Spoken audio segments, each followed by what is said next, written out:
William, I last talked to you, probably, when did I interview you about your book? When did your book come out, Reenchanting the Forest? Must be 5 or 6 years ago now. 5 or 6 years ago, and you were in Lewis, Yes. and your book had just come out, and I'd read it, and it was absolutely wonderful. And you and I had a chat about it. Yes. And it went up on the blog and website and all the rest of it. So here we are, 5 or 6 years later. What do you? And here we are in your home now, in Monmouthshire in Wales, just over the border. Just over the border. We've come over the Severn Bridge and come down to see you in your lovely home. What are you working on now? What's the focus of your passion and your work? Well, in the wake of the pandemic and the changes that it seems to have wrought in everybody, I'm working more towards ritual and the poetry as being the core of my work, which I think they've probably always been. But as I'm aging, I'm heading towards a time when I imagine I'm going to be doing more of that. And over the last 7 or 8 years, I've been quietly developing a garden here in Monmouthshire, which, to all intents and purposes, is a Japanese garden to any passerby, but is actually a ritual temenos. A ritual temenos, a sacred place. A sacred place. Where transformation can occur, where healing can occur. And it's a sort of it creates it's based on the Japanese idea of what they call a stroll garden, which used to be centered normally around a pond, and you would walk around and discover different views as you walked around, and it would encourage contemplation, and it would bring the senses downward, and you'd be connecting more with the earth. In exactly the same way as in a Japanese tea garden.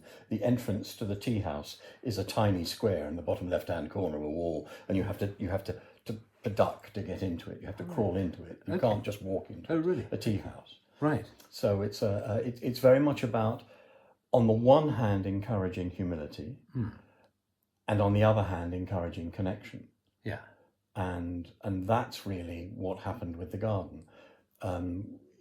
Originally it was the village dump, full of dead bedsteads and car batteries and nettles. And over years we sort of cleared it away. Then there was a storm. We've been having years where we occasionally get years where there are a series of storms that come through. And one of those earlier years, I discovered, clearing away a tree that had fallen onto another tree and brought it down, I discovered an area of moss. And I thought, here we go, it's a Japanese garden. I'd had one in London, and I thought, well, I'll just do it. So my writing hut was down there. I started to create, and then it connected to another piece of the garden, to another piece and another piece and another piece, and became, in a sense, its stroll garden. Right, right. And on every turn within that stroll, it became an area, a small place where you could change direction, do a ritual, and use it as part of a ritual, so that one has what you might think of as a ritual narrative. So you start at an entranceway, you then go through purification, then to a little piece of work that we can do, creating a shrine perhaps around gratitude and the good things that we've had, as well as all the grief and misery and all the other things that we're working with. Then you move onwards and forwards, and you come to a sense of what's the meat of the journey, what are the attachments and what are the polarities, where are the difficulties and where do they lie, which we sort of expose in what looks a bit like a little Japanese Zen garden, a little circle with just 3 rocks in it. But that becomes quite a potent, because we're bringing the attention down all the time. And once again, that's where, strangely, through most of the rituals, a sense of where I am now, where I want to go, and where I've come from develops. So there's a waterfall, but in Japanese gardens, if there's no water, you make the waterfall out of rock. And then there's a gravel pond, and then a stream that runs out of it towards the future. So those are ideas in landscape that can then begin to reflect what's going on in people's lives. That's wonderful. So you're using nature not only to help people get a sense of being connected with the natural world, Yes. with all the benefits that brings, but in addition, as a way of triggering an awareness Very much of conflicts, difficulties, Yes. within the person, Yes. and a sense of how you can work with them. Yes. And the landscape does two things really. First off, in the context of a Japanese garden, and it must be said, the rituals are not Japanese in any way, shape, or form. They are merely within the setting of a landscape. So you're not offering sort of Zen rituals to people, or nor Shinto, nor Buddhist rituals per se. Anyone can bring their spirituality with them, or the lack thereof, and we can bespoke, we can craft and tailor a ritual to fit their spiritual, emotional, and physical needs. So that's the way the creation within the context within it works. What it reminds me of is the way that in psychotherapy, sometimes using, for instance, the tarot cards or oracle cards can at certain moments provide a sort of extra stimulus, Yes. or a mirror, or however you want to put it, in order to gain access Yes. to material that may be Yes. more difficult to get at in a Yes. conventional sort of, and also how people are doing walking therapy now. I don't know, you'll see psychotherapists who go on strolls with people. Yeah.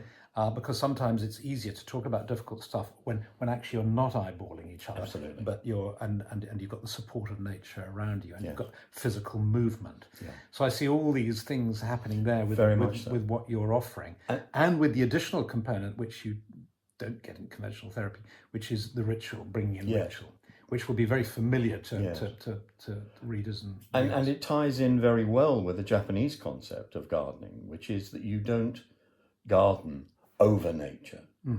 You create with nature.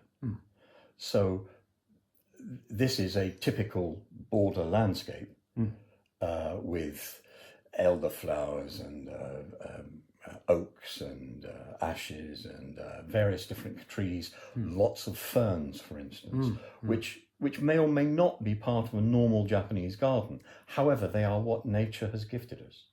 And that's what you work with in the context of Japanese gardening. So that's a ready transfer to the context of working in ritual, in which the landscape, in a sense, both gives permission and a setting. So it's a bit of a nudge, as you were saying. It gives us an in, and it gives us a metaphor to work with someone when, as a ritualist, I'm not seeking to psychotherapize. Yeah. I'm not doing therapy. You're not doing therapy. I'm providing an opportunity for a symbolic act. Okay, so imagine imagine I've got, or tell me the ideal client. That's not the right word. I'm troubled in some way, or there's an issue I'm working with, or I'm feeling stuck, or or I've suffered some trauma, or I'm in bereavement. For whatever reason, I sort of get drawn to what you're doing. I read your book, or I listen to you talking, and I think, I think this could help. If I rang you up or emailed you and said I'd like to explore doing some work with you, how would you work with me? Usually I'd have a preliminary conversation to see whether the person who was looking for a ritual, in a sense, knew what they were looking for. Yeah. Sometimes there are rituals and there are ceremonies, there are rituals and there's ritualization. There are all different forms of things. What I'm providing is a form of ritual that has a before an ordeal or a ritual or a transformation, and then an after. Right. So I'm looking for something of an immersive process. Right. And I need to find if people are up for that. Okay, so you'd have an initial conversation on the phone or Zoom, that's right, or something like that. And then in the course of that, I get a sense of what their spirituality may be, or perhaps they are troubled in a particular way, and perhaps I get to think, I'm not sure whether this is the right thing for this person, and I will actually say, have you tried this and have you tried that? So you might refer them on to somebody else. That's right. Yeah. And I think that's an increasingly common thing that we find as we get to know more and more practitioners. There are other areas where I'll take someone on and I'll start creating a ritual on a fairly clear understanding that there is deeper other stuff there and present. Yeah. And then if that becomes apparent, and if that is, if the landscape kind of gives permission and allows that to flower, then we work with that. At that point, I don't really need to know what the history is. Right. I'm not looking for a session. You're not looking, so you don't do a sort of in-depth case study, a history. That's right. Yeah. What I'm looking for the symbols, I'm looking for the metaphors, I'm looking for what we might call the heat. Where is someone really feeling something? What's the sort of cutting edge, the Yes, leading edge that's of their right. sort of soul at this moment That's in right. time in their life? And where's the yearning? What's the desire?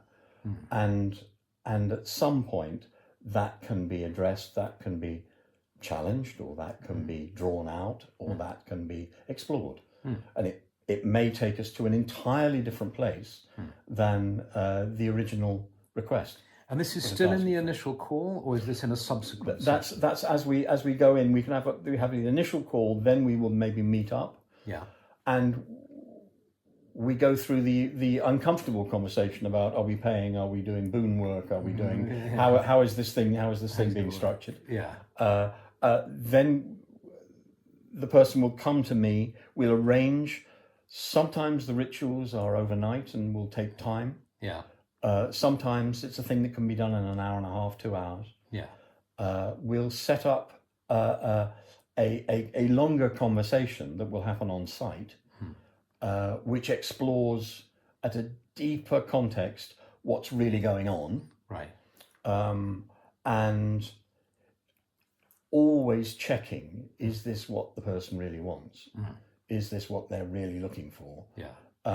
Because there's nothing worse than anyone, well, we've all experienced it, walking through an empty ritual. Yeah.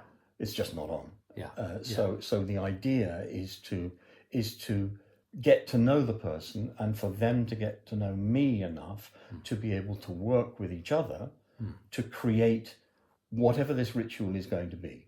For instance, if it's a separation, to explore the relationship enough to know where the hurt lies, where the betrayal or the loss of trust or the whatever that might be, and how we can address that. And we can move together towards something like that. And that involves breaking something, tearing something, separating in some physical way, without actually knowing the ins and outs of the horrors and the shocks and the whatever it is of the relationship. And that's very often the way that we will then find ourselves dealing with something else. So it's if you go down in the lift another layer, and at that point we find, oh, okay, so that's what this is about. Yeah. It's about something else. Yeah. And then that opens up. Maybe for another phase of the ritual, or a second ritual. Do you sometimes do two rituals with people? Have done, Yeah. and also have had more than one pre-ritual conversation, in which we discuss things like, should the client have someone with them to support them? Yeah. I'm a great believer, and a bit like weightlifting, you have someone to spot for you. Yeah. You know, when you're lifting, you need someone there to just hold the bar periodically. So the same with if I have a sense that there's a great deal of grief, or there's a great deal of rage, or there's a great deal of whatever it might be, do they want someone with them?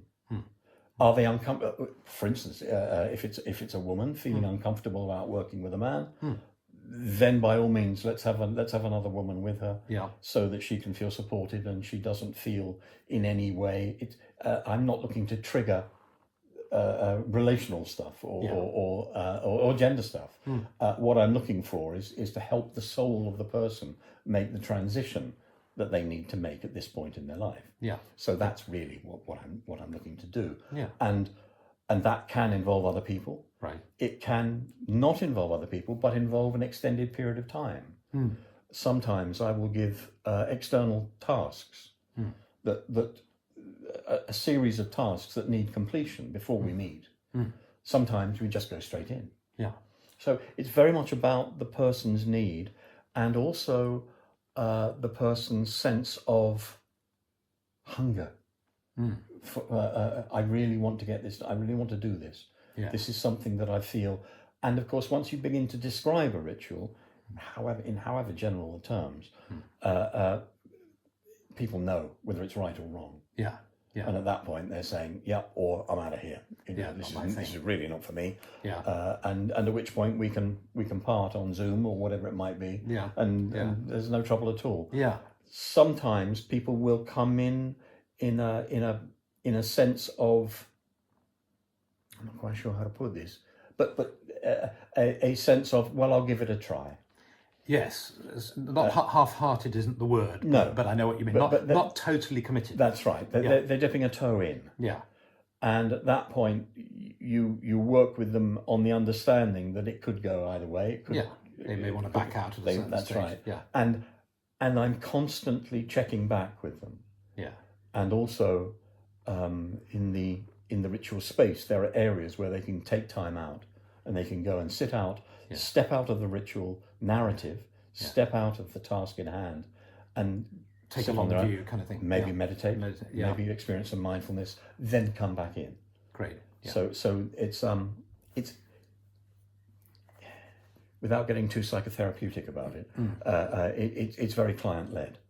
It's client-led. There's something very interesting you said last night about your feeling about how increasingly in this age of instability and insecurity in the world, how there's this need for elders and people who have experience in particular fields to offer what they can offer, and that these will no doubt can well be unique. You raised the idea of the cunning folk. Yes. Where rather than us all becoming doctors, priests, psychotherapists, that there's space for people who bring unique talent, because I don't know anybody who does what you do in precisely the way that you do it. Interesting. Yes.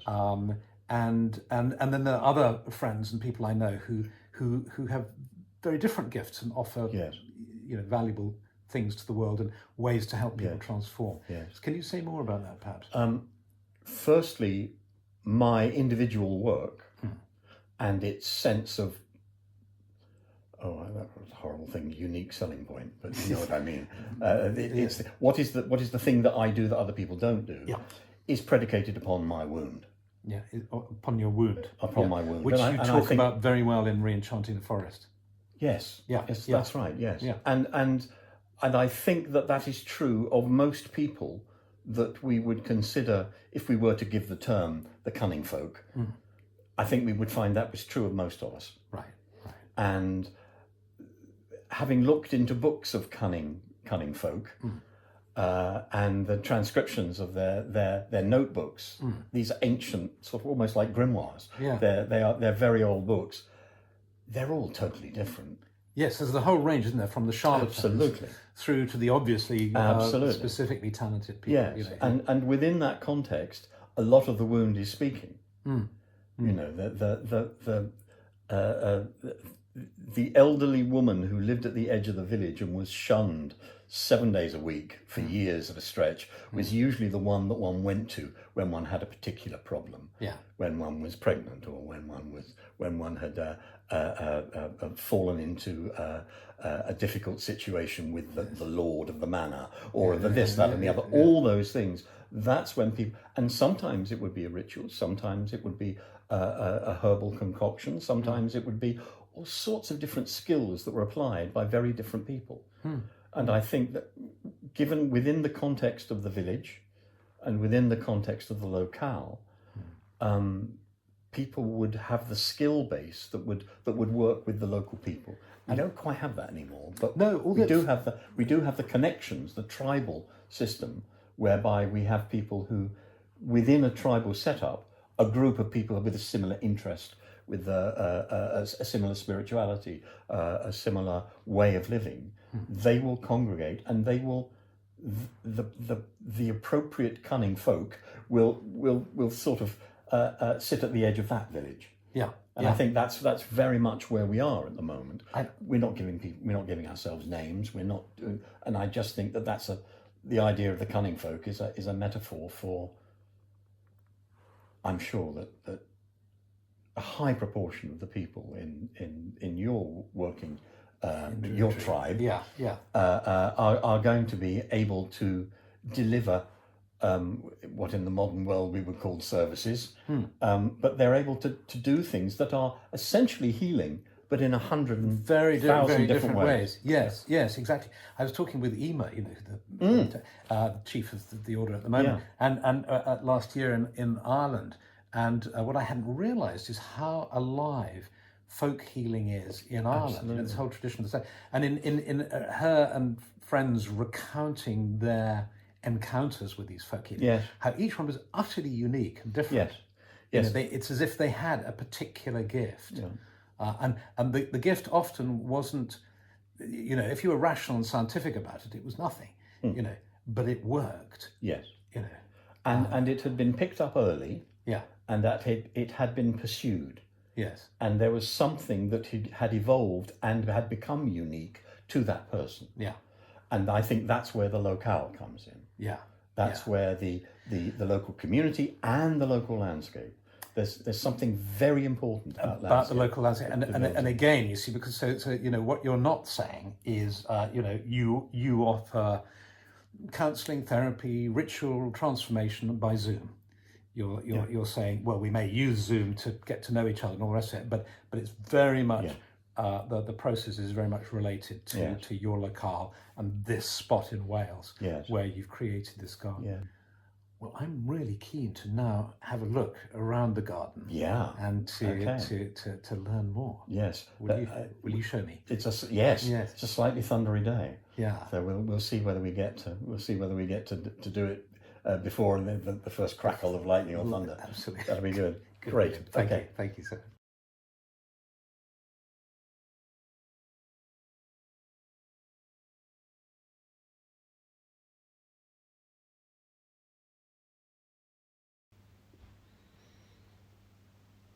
So the Japanese garden was originally the village dump, full of dead bedsteads and bikes and goodness knows what.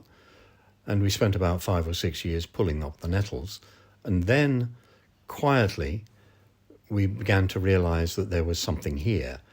After a couple of years back, there was 8 years ago now, there was a storm which brought down a couple of the trees at the back. And that exposed a mass of moss. And at that point, having had a moss garden in London, a courtyard garden, I decided that's what it was going to be. I was going to create a Japanese garden. So this is a kind of a secret entrance way to a formal Japanese garden. So this is what they call a nobidan, a straight pathway, which is a common way of getting into a Japanese garden. And there's a kasuga lantern to the right there. So it's really, we're looking into the formality of a Japanese garden. And then once we step off that, we're onto a slightly different landscape, moving down to another terrace of this medieval terrace that the garden is set on. And as we get down to the bottom, we begin to see more and more moss turning up. And this was the area around what is now my writing hut, where I began to realise that there was the possibility of creating a full Japanese garden. And down here, we come to the beginning of it, which is very much a starting place for the ritual work that I do. The torii, the red gate here, is usually to be found at the opening to the beginnings of a temple, a Shinto temple. It's, in a sense, an entranceway to the spirit. But in my ritual work, I have no specific religious precepts that are involved in the work. It's open to anyone's spirituality, anyone's particular way of working. And the essence that one is opening to is the essence of nature.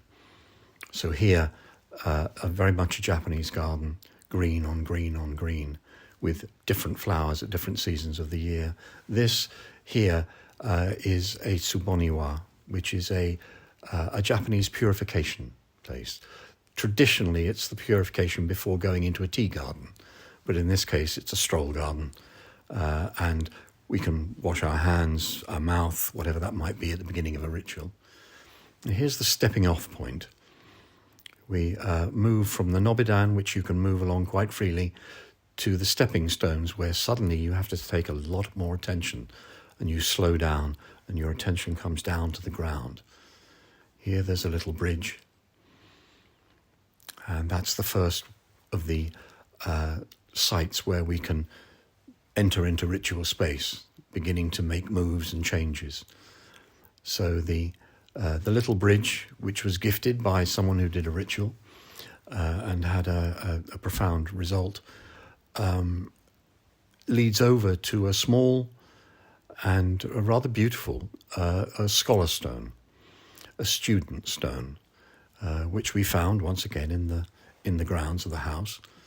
And normally, they would cost an awful lot of money, and the student stone becomes a shrine to gratitude and whatever is of any importance. The gifts of a teacher, the gifts of a parent, the gifts of so on and so forth. Here we're moving into a space where we're beginning to explore the here and now. What is actually going on to people? Down here are some tiles of the original roof of the house, and they represent the attachments that we have in life. And we can put them between these two stones here, which are the polarities: day, night, masculine, feminine, good, bad, all the different polarities that we play out in our working place and our relationships and time at home. At this point here, we begin to see that this is the here and now. This is the construction we have of our lives. And then we can begin to look back up this hill here, which is a waterfall. In Japanese gardens, if you don't have any water, you create the waterfall in stone. So this is very much a waterfall that flows down, comes to the here and now, and then flows on into the future. So under the bridge and along and out and under round by the huts, that's the journey ahead of us. So we now begin to get a sense of where we really are, both in time and place, and then we can look forward to what are we going to do about things. So this is a place where you can make a declaration. We have a fire bowl that we could bring there. You can make a separation. You can add to something, to take away from something. You can make a separation in the form of tearing things or breaking things or that sort of a thing. And at the same time, you can get in touch with how things have affected you. Here, there's a pile of rocks through that little arch there. And that's often to do with the shame we can feel. So we get people to carry a rock for every piece of shame that they feel. From here, they will take a rock and they will walk it down the hill. From this pile of stones here, they'll walk it down the hill through the arch. And what they find, of course, is that as they put things down, the load gets a bit lighter. But also we're able to point out to them that the tree that they're walking through and the arch is actually a plum. And in the Japanese tradition, it's the tree of healing. Chit Nhat Hanh lived in Plum Village. So this is a plum tree there. And at that point, we're beginning to heal. We're beginning to get to places where we can open things up. And down here below, beyond this bench there, is a space that is purely for mindfulness and for settling into the landscape. So once again, people can step out of the ritual and they can just sink into the ground. And that has quite a powerful effect. Once again, green on green on green on green. At this point, there's a place where we can look back where we've been. We can review the journey that we've made, where we entered into the sacred space, where we began to explore notions of gratitude and shadow, the shadow of the teacher, the shadow of the parent, the shadow, whatever that might be. And then we move through along to the idea of life as a journey. And then once again, we come up here into a space that is another moss garden. It's a lot of moss, maples underplanted under the ash trees. And at that point, I ask, so where did you finesse it? Where did you enter into the ritual, but not quite as far as you might have done? Where did you begin to? Maybe they were pulling the wool over my eyes. Maybe they were in actual fact not quite ready to do something. Maybe they just felt, well, what am I doing here? This is just a load of rubbish. By challenging that, we then go back and we find places where people really and truly get to do the little piece of work they were looking to do. So once again, having done that, we then come into another garden here, which is an azalea walk. Unfortunately, they're over here at the moment, but the azaleas are scented and they give a real sense of blessing. And this is very much a place where, as at the end of any ritual, you think in terms of a benediction, you think in terms of a blessing. And that's where we move through, once again, through maples, through the azaleas, through rhododendrons, through under hazels. Once again, it's a mix of a Japanese concept of a garden, but a very, very British landscape, which is always the notion that within Japanese gardening and in ritual, you're both working with the landscape and you're working with an art form. So once again, we begin to get the scale of the garden here. These are pine trees, and that gives us a sense of putting us into a human scale, and it's quite well held as a garden so that you can feel quite safe. And here we find our way back to the entrance and we're able to move on. So that's the garden, and that's the idea of the general shape of a ritual. Every single ritual is different. Every single ritual evolves out of the person and out of the landscape. The exchange, the giving that comes both from the landscape but from the person themselves. And that's where we find that we can do some pretty deep work and create some genuine healing.